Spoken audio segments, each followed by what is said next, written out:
Good afternoon and welcome to the Thirsty Thursday edition of The Rundown. We'd love to see you all out there in viewerland just enjoying your afternoon with us.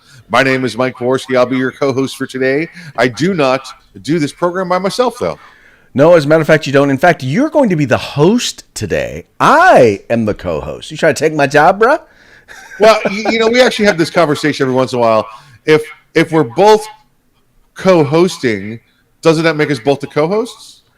Well, the idea is one of us is going to be kind of leading and introducing each story. So Okay. today, I got you. that would be you.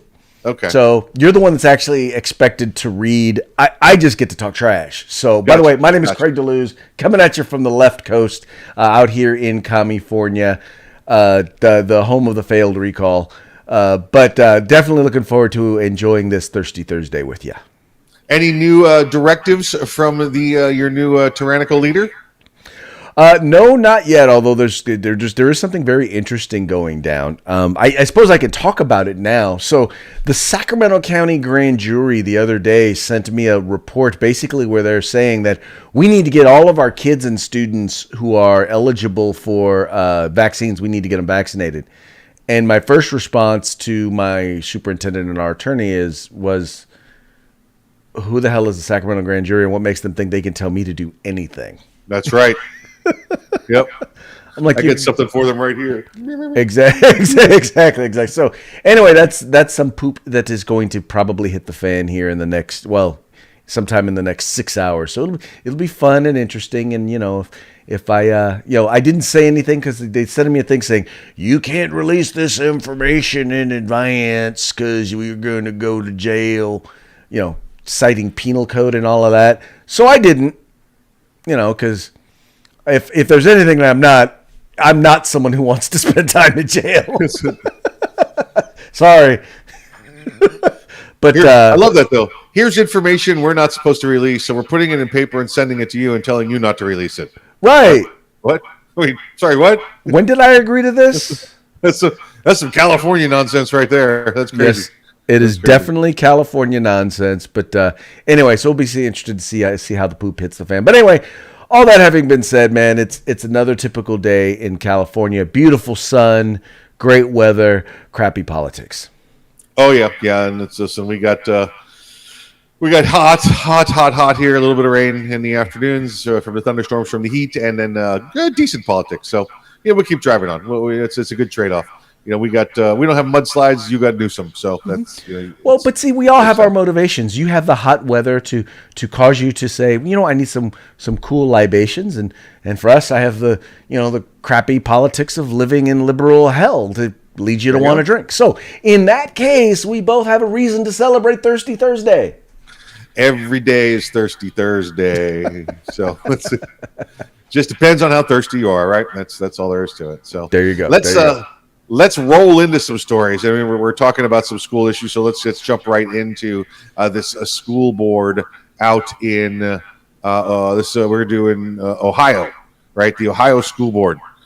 This is school board is in Hudson, Ohio. I'm not sure where that is in Ohio, but the mayor there of Hudson. Now, the mayor's office, the city council, and the school board's office and the school board chair are different elected offices. One does not report to the other in any way. So they are different political bodies. Let's make sure we're clear on that.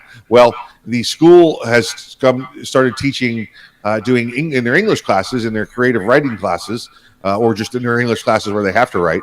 They've started teaching out of the manual called 62 Things to Write About. 62 Things to Write About. Now, Craig, while I'm talking about this, if you'll scroll down to in the bottom of that article, there is a list of the things that are in the 642 things. I want to go over that list with the good folks here that are viewing us today. I'm on it, Skippy. The mayor there, his name is Craig Schubert. He got a hold of this list of items that they're supposed to be talking about and was just set aback by how sexually explicit some of these terms were, and some of the things that they were asking these minors, again under the age of 18, to be writing about in the school board, directed by the school school board and the school for these students to write about. Now you have the mayor who took the list of items to one of the judges there in the town and said, "What do you think of these items that the children are looking at?" And before we tell you what the judge said, Craig, tell us what's on this list. All right, so here's one. Choose how you will die. Write a scene that begins with, "It was the first time I killed a man." Oh, don't worry, I'm getting to the good ones here real quick. Yeah. Yeah, and some of these are, listen, you can hear Right. some of these are very insightful. Okay. Right. You're challenging the student. You get that. Describe your favorite part of a man's body using only verbs. Approaching the borderline now. Approaching the borderline. Okay. You're a serial killer. What TV shows are on your DVR list and why? Oh, write a sex scene you wouldn't show your mom. Now, rewrite the sex scene from the above into one that you would let your mom read. You've been caught in bed by a jealous spouse. How will you talk your way out of this? Write a sermon for a beloved preacher who has been caught in a sexual scandal. 10 euphemisms for sex. Yeah. At this point, the trend starts moving towards sex. It's almost as if the writer, whoever wrote this 642 things, started to get a little, Exactly. The first time you had sex, 10 euphemisms for sex. Write an X-rated Disney scenario. Yeah. So this quickly devolved into the author of this 642 things wanting to hear how people talk about sex. And maybe this is great if you're in some sort of weird college sexual, investigation class, whatever it happens to be, but not for 13, 14, 15, 16-year-olds. This is not what they should be writing about. So Mayor Schubert there took this list to the local judge, and the judge said, if the school board and the school are requiring them to write on these topics, there's enough to charge those adults with introduction to child pornography, or exposure to child pornography. As soon as they write that stuff, it's now pornography, is what the judge was saying. Yep. And it is amazing to me, and I've taken college level creative writing courses, and I've never seen any crap like this. I mean, it is playing into the worst that society has to offer.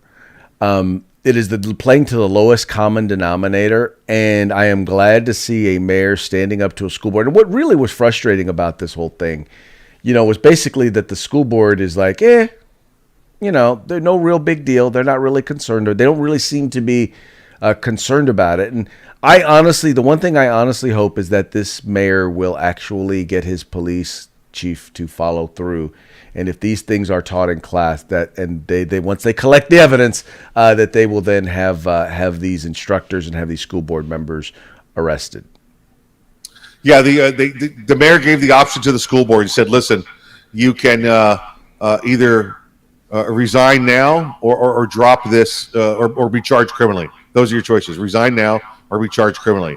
And the school board made its announcement. And they said, "Well, we're separate than them. We're the school. We can do what we want." And again, just like Craig just said to you folks, I hope that he follows through on this, and he follows through rather soon. Craig, the one thing that I did see in all of this, and it brought up an argument that you and I have put on here before, was they had and it wasn't the police chief, it was another one of the police officers got up during this school board meeting because they talked about, the teachers get to explore what they do with the students. They get to, teach certain methods. And the cop got up and said, "Listen, you see this right here? This is my camera. All right, this is my police camera. I have to wear this every day, all day long, so everybody can see what I'm doing and make sure I'm talking to people correctly, adults correctly, and getting through, acceptably within policies and procedures." He goes, "We need a camera in every classroom to make sure our teachers are doing the same, and they're doing it with minors. It's a crime in itself that I have to wear one of these cameras, and teachers do not have to have a camera in their classroom. That's what we should be doing here today." And then the crowd went crazy, because then the teachers, Greg, you've seen this. You're a school board member. The teachers automatically say, "Well, oh, but then I won't be able to teach the methods that I want to." And well, yeah, you won't be able to put out your propaganda, for teaching your point of view rather than what the curriculum is. Well, I'm of the mind that, first of all, if we need to be careful because we want to make sure that because eventually we may wind up in a situation where everybody's going to have a camera in their place of business or where they are working, so that they can be monitored. And if you're okay with that, if everyone's okay with that, if we're all going to sign up for that, okay, then let's all do that. Well, I'm talking a public school. I'm talking about in a public school.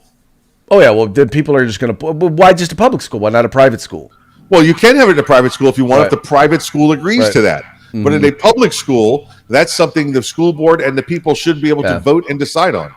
I guess my issue is, once again, serving as a school board member, it would be one more thing for parents to ignore. Because here's the thing, man. Ultimately, for me and my kids, when my kids went through school, I knew all their teachers. I knew what they were learning in class at any given time.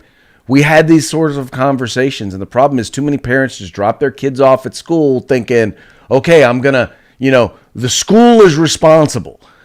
But that's not the truth, folks. If you believe that the teacher at school has more influence over your children than you do, that they have a greater influence in terms of implementing morals and values and understanding, if your kid's teacher has more influence than you do, then you have a problem. You need to be playing a greater role in your children's education. I'm just going to say that. Usually what happens is, and I said this before, people show up at school board meetings when their child is being honored sometimes, or when the school district has done something that's pissed them off. Those are the two times that people show up. And I'm telling you right now, you look at back to school night, same exact thing. The fact is, parents in general need to be more involved and engaged in their children's education. Then things like this don't sneak up on them. Don't sneak up on us when they're actually more engaged and involved. Try showing up to school board meetings, or at least you can watch them online now. But try being an active and engaged parent, because having a camera does absolutely no good unless you're going to do that. It's just one more thing for unengaged parents to ignore. Sure, I agreed to for the most part. But if you and your spouse are working full time, working diligently, there's overtime, and I'm not saying you're ignoring what your student is doing or what's going on at their school, but perhaps having that camera there, monitoring a public official teaching in a public school makes it a little bit easier for you as the parent to check in on the learning process. And I'm not saying they all have to do it, and everybody should. And I know this is going to bring up questions of, oh, for 10 minutes, nobody did anything. I'm paying for your salary, blah, blah, blah. I will tell you though this. I'm sorry to interrupt, but I'll tell you one thing, and this is now that I'm kind of rethinking this, because one of the things that body cams have shown us, it's really helped protect a number of police officers who actually did the right thing. Right. And the camera caught it. Because I'm going to tell you right now, some of you are going to learn that your child is no angel. You're going to learn that your child is not the engaged, loving student that you think they are. It's going to reveal for some parents that the problem is not the teacher, but the problem. And I'm not saying, don't get me wrong, I'm not saying that teachers are never the problem. I'm not saying that public schools are never the problem. I'm saying that it's not always the problem. No, and I hear you, and I agree completely. That's one of the what's going to happen there, one of the peripherals. But I also want to know if this teacher's, teaching critical race theory against what the school board has said to do because she's in class and has convinced the class it's a good thing. I want to know what's going on inside the classroom as far as what the topic is being taught. My mind has been changed on it. Go for it. Like I said, I think it's been changed for a different reason. One, I do want that revealed, but number two, I think it'll also help parents better understand their kids. Agreed. Absolutely agreed. All right, so let's make that happen at our next school board meeting. We've decided on it. Okay. All right, let's move on to the next one. Always a favorite topic is talking about the ATF, the Bureau of Alcohol, Tobacco, Firearms, and Explosives, or shortened down ATF. And it's kind of funny because we only picked out like the middle acronym part. We dropped the B and the E at the end. I don't know why we had to do that, but anyway, we have the ATF, ATF is in out of Minneapolis, St. Paul, their office up there. They said they've had a rise in gun violence, right? Because the guns are violent. It's not people being violent with firearms. It's gun violence. And they say that this is happening because there has been the addition of machine guns into the realm of gun violence in the Minneapolis, St. Paul area. Now, as they go through this story, Craig, and we hear from Assistant Special Agent in Charge Jeff Reed out of the St. Paul office, they talk about you mean ass special agent. It's ASAC. ASAC. He's ASAC. He's ASAC. He's an ass special. the Assistant Special Agent in Charge, ASAC Jeff Reed, there, St. Paul office, has made comments and to the effects of, well, we hear rapid fire guns, so we know they're machine guns. And that caught my attention. Like, okay, now we have the Assistant Special Agent in Charge of a region for the ATF who cannot tell me what the definition of a machine gun is. And this is, we're seeing a problem in the industry. Now, he did go on to state that they have found certain sears, machine gun sears. And for anybody that's ever watched a movie and they said, well, we'll just drop the sear in, it takes, 30 to 60 seconds. It's just not how it works, none whatsoever. Now, you can get certain binary trigger systems that can, force the reset on an M4, or excuse me, on an AR-15, so it can fire a little bit quicker on the reset. But a machine gun has never been defined by how fast the gun shoots. It's what makes the gun shoot fast that is the issue. Let me make sure you understand that. It's not how fast the gun shoots. It's what makes the gun shoot fast. If it's your finger that makes the gun shoot fast because you're really fast on your finger, that does not make the gun or your finger a machine gun. These people could have taken a slide fire stock, one of the bump stocks. Now, currently, still illegal in St. Paul, Minnesota area, or Minneapolis area in Minnesota, because of President Trump's executive order. Several other states now, the military has had a overturn on this. We've had the Sixth District that's had the overturn on this, and so that's still a fight going on. Right. But and the issue there is that bump stock does not make it a machine gun. So bump stocks were outlawed not because they became machine guns, all right? Just because they made it fire fast. And that's one of those issues here. This might be something like that. Now there is, and I don't recommend anybody doing this because the ATF is watching you. If you go on like the Chinese, eBay, what is it, the wish.com, you can order a sear part for Glocks. Now, it does take much more than 60 seconds to put it in. That's a load of crap that the ATF has put out. And by the way, the ATF in the story said, we're going to give you a video. Here it is. And there's no video in the story. Nobody has this video. Nobody's seen this video. Another great ATF technique, by the way. We have the video. Can we see the video? We can't find it right now. Have you seen the video? Well, I've never actually seen the video. Oh, okay, great. Yeah, we believe you now. We really do. So the ATF has said that those parts are showing up. From what I know, from what I've seen, and I've seen those parts before, they're cheap Chinese parts. And when you go to pull the trigger on them the first time, they're going to fail and break on you and probably hurt yourself. Okay, so I believe this is a lot more of the ATF jumping on board now, the whole anti-firearm, anti-machine gun stance that this administration is giving them. They cannot even tell me their assistant special agent in charge of an entire major metropolitan area cannot even define what a machine gun is. ATF, it's time for you people to start obeying the law and what the U.S. code says and what the federal laws are that you enforce, rather than making crap up like you always do and going out there and trying to enforce things that are not even laws. That's your reinterpretation of something because you don't understand it or you don't like it. Well, guess what? There's judges in place now that are going to hold you accountable for that. Well, Mike, the thing is that once again, you have a lot of these various government agencies. It's not just the ATF, the California Bureau of Firearms, or departments of justice all across the country in some of these blue-leaning states or anti-gun states. First of all, hire people who are higher ups, who are making and setting policy, who, number one, don't really know or understand firearms or firearms technology. It's the reason why they have to redefine stuff, because the people who, once again, wrote the anti-gun laws don't understand firearms and don't understand firearms technology, and really don't understand how the law intersects with the technology.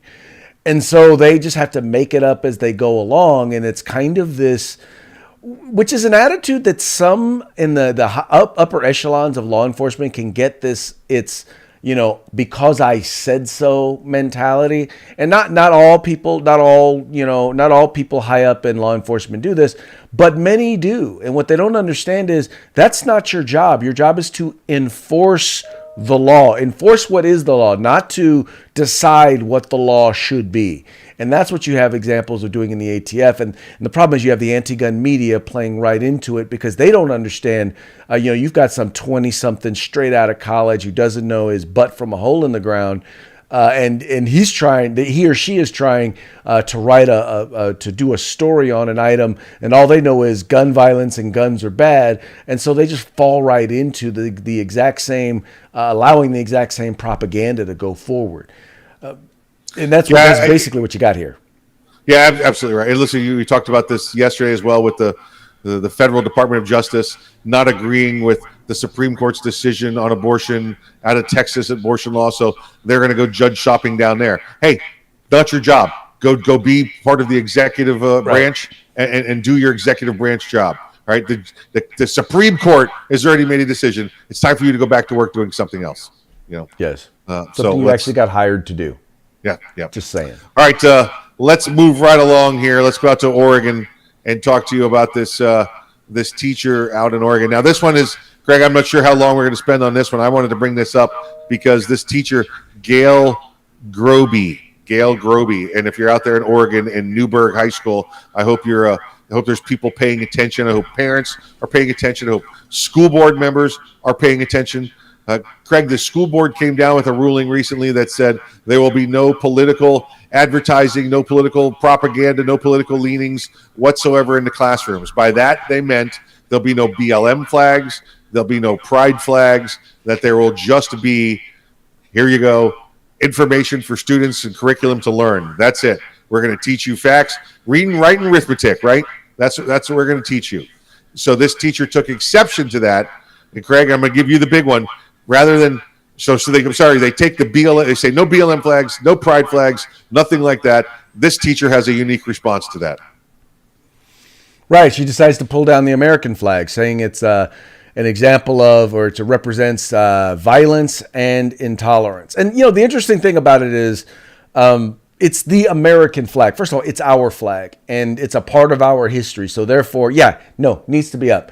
And probably the flag for the state of Oregon needs to be up in that particular class, or in those schools. But to have that, if you had that sort of an attitude, then you really should not be teaching our children. I'm sorry, but you shouldn't. If you hate this country so much, then maybe we need to find a way to arrange for you to go to a country that you find more preferable. Craig, we used to talk and we used to hear people say stuff like, if you don't like it here, you can go somewhere else. And we all sat around and said, all right, well, that's not realistic and probably a little xenophobic. No, you're right. But not so much anymore. Now I'm like, oh, okay, go. Just go. If you really want to do things like take down the American flag because you don't believe in the American way, then go teach in, I don't know, in Canada or Guadalajara. I don't care. Well, especially when okay, first of all, you're putting up these flags that represent things that, first of all, have never been successful anywhere, right? First of all, if you're putting up the BLM flag or the Antifa flag, let's just be real. These are anarchist Marxist groups that believe in just destroying and taking down America and implementing a Marxist socialist vision that has never worked anywhere in the world, right? But you have this utopia and you think that you're so smart you can make it work. Well, a lot of people, a lot smarter than you, have tried and failed. So, let's not destroy the best thing that this world has seen, the best nation and society that this world has seen. The very fact that you feel like you can do that sort of madness and not wind up in prison ought to tell you how good things are here. What's the quote? Democracy is not the best form of government, but it is the best one we have. Yeah, it's like it's the worst form of government ever, accepting all others. Right. So, Gail, you got to go. Hope you're fired today. Yeah, well, unfortunately, getting rid of teachers is not that easy. But at the very least, I hope there's some sort of discipline, and that she is put on a run out of rail track, run out of town on a rail sort of track. They need her to go count library books over and over and over again. She can keep her job counting library books. Mm-hmm. By the way, Newburgh High School, suburb just southwest of Portland in Oregon there. So if anybody wants to go by and wave hi. All right, let's move. You listen. Notice I didn't say insurrection. I didn't say storm the building. I said just go over there and make your voices heard. That's the same thing the boss man said back on January. All right, let's talk about this, Craig. This one, you're inciting violence. Yeah, exactly. Making your voice heard.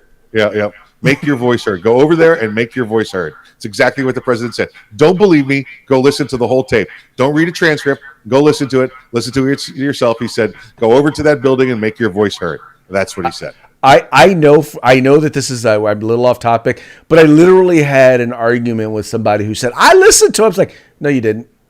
I said, exactly what words did he say that incited riot? That should have incited a riot. You please pull the segment up. I pulled up the entire video. Please show me the segment. Yeah. Yep. I know what I heard. I'm like, no. You know what you heard. You know what you got told you heard. Is it? You got told, the news media told you heard it, so now you believe you heard it. Deadspin article. Oh, listen, the Deadspin is I don't know if you ever read. Craig, you ever read Deadspin? Deadspin's one of those ones I go to find out what they're teaching. That's wrong. What stories they're releasing that are wrong and biased. Yeah. I honestly, unless I come across stories like this, Deadspin's not on my list not on my reading list. No. Deadspin magazine there, or Deadspin online magazine, whatever it is, the reporter's name. I'm just throwing everybody under the bus this week or today. Today's Under the Bus Thursday is what I'm going to start calling it. Jesse Spector. Don't know if that's a guy Jesse, girl Jesse. You have no idea. Jesse Spector decides Mike Piazza has to go. Now, listen, for those that are not in the baseball know, Mike Piazza is in the Baseball Hall of Fame. He wears a New York Mets hat. He's one of the greatest catchers that ever lived, and the Baseball Hall of Fame is a big deal. There's less than 250 people in the Baseball Hall of Fame for over 100, almost 150 years now of recognized baseball. And you get maybe one a year in the Hall of Fame at the most. So it's not like it's not like any other sport where they're like, oh, you made it 5 years. Here you go. Here's your Hall of Fame plaque. Baseball's a huge deal. Anyway, Mike is a great player. Was a great player for a couple of different cities. The two predominant ones being Los Angeles and New York City. Now, he is a Trump supporter. He was seen at a rally. He was shown at a rally back in October. Prior to the election, and he's now come out for other candidates, including Larry Elder out there in California. He has gotten up and he has said, listen, I'm Mike Piazza. I support this guy. This guy does this, does do that. And he's done what, people that have some sort of, public persona, whether it be a sports celebrity or an entertainment celebrity. And he's got up there and did that very nicely. Nowhere has he got up and talked about the other party is horrible, they're crap. It's just been support for his candidate. Straight, I am this person, I support this candidate. Yet, that's too much for Deadspin, Craig. Deadspin says, now we have to erase Mike Piazza from all history because he supports the right. Well, what's funny is that they deadpan and they get mad at him because he's like, oh, well, he's pointing out that, people are leaving California. And even though, California's population went up. Well, in terms of people moving to and from California or people being born in California, no, actually our population went down. Yep. Now, overall it went up because, we have people who are illegally coming across our border. A little border issue going on. Right. So technically they are correct in that the population did go up, but that's because we have people who are coming to the country illegally.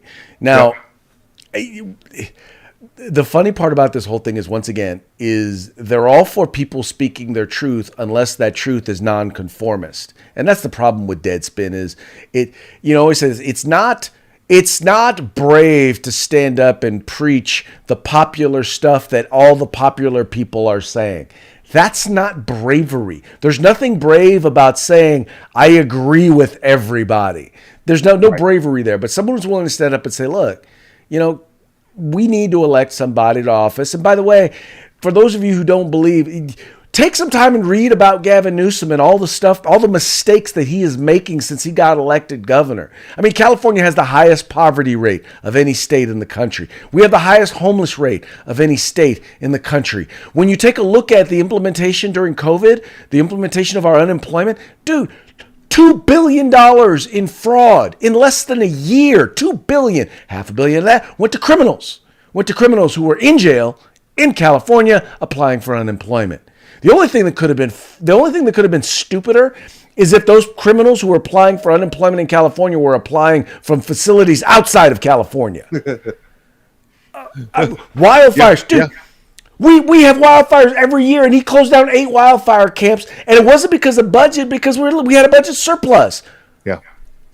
Why? Because the rich in California are making so much money. They're the investment class, the people who invested in Walmart. It's the rich's fault. Here we go again. It's the rich's fault. Yeah. Right. Well, and I'm not blaming their. My point is that the average Californian is having a challenge here, but it's largely because of the policies that the Democrats have put in place. Right. It's hypocritical. Obviously, we know that. It's hard to believe that we can say that the acceptable method, again, because we have somebody who is stumping for the right out there, and that we don't agree with them, so they must go. They must be erased from history. It's not don't go watch Mike Piazza play baseball now. It's we must ban all of baseball and erase his records and take him out of Hall of Fame because he has the American right to make the decision of who he wants to or not wants to, or sit at home and do nothing. Right. We've seen this happen with every time we get a conservative entertainment sports star that speaks up. The left's answer is always to remove them from existence. Right.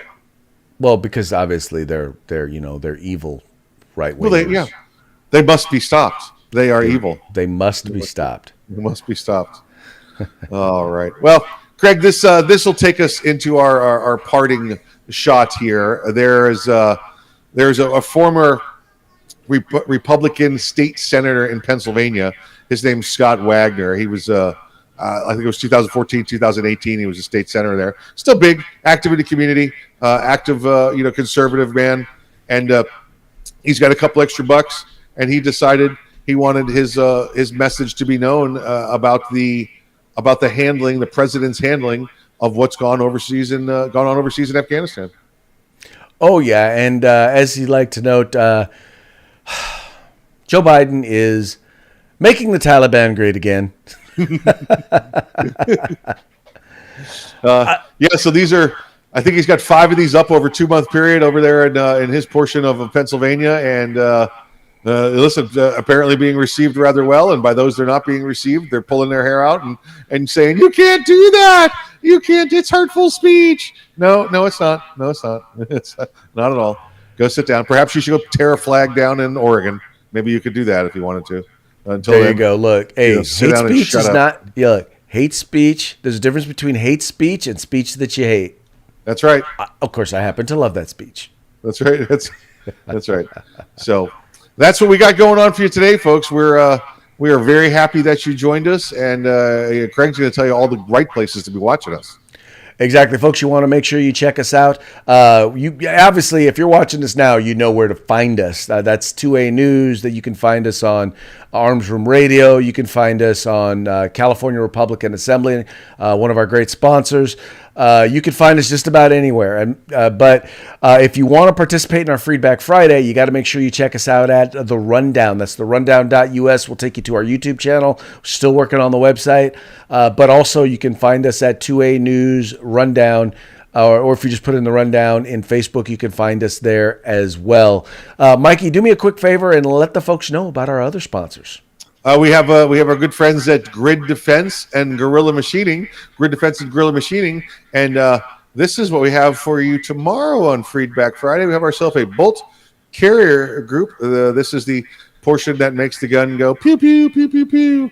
So this is a great little item here that you will get based on your involvement tomorrow with us live here on Feedback Friday. Exactly. So that's the pew pew device. The pew pew mechanism is what we will officially call it. That's it. The pew pew mech. There we go. Just like pew that. Pew mech. See, that way the algorithms don't get us. Oh yeah. Although when they start adding pew pew, we're gonna be when they start adding that to the algorithm, we're gonna have to change that. We're done. Yeah. All right, folks. Well, hey, that's going to be it for today's episode of The Rundown. We very much appreciate you tuning in. We appreciate you liking and sharing and telling your friends. This is the place to talk about 2A news and conservative views. We'll holler at you tomorrow. Bye-bye.